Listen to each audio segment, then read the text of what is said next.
കലോത്സവ വേദി അടച്ചിരിക്കുകയാണ്. ഇതുപോലെ തന്നെയാണ് KSUക്കാരെ പുറത്തു നിർത്തുന്നത്. ഈ കലോത്സവ വേദിയിൽ ഒരു KSUക്കാരന് ഇവിടെ വരാൻ കഴിയില്ല. KSUക്കാരെ തിരഞ്ഞു പിടിച്ചാക്രമിക്കാൻ ഇവിടുത്തെ SFIയുടെ ജില്ലാ പ്രസിഡന്റ് ഉൾപ്പെടെ അതിന്റെ അകത്തുള്ള സംഘാടക സമിതിയിലെ ഗുണ്ടകൾ ശ്രമിക്കുന്നു. പോലീസ് എന്താണ് ചെയ്തത്? ഏരിയ കമ്മിറ്റി പറയുന്നത് അങ്ങനെ തന്നെ ഓച്ചാനിച്ച് കേട്ടു നിൽക്കുന്ന കേരള പോലീസാണ് ഈ നിൽക്കുന്നത്.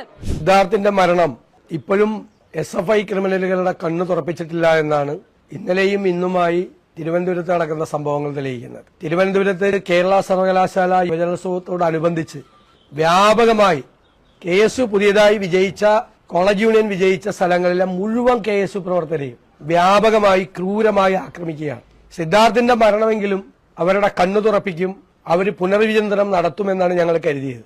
പക്ഷെ സർവകലാശാല യുവജനോത്സവത്തിൽ പോലും കോളേജ് യൂണിയൻ ഭാരവാഹികൾക്ക്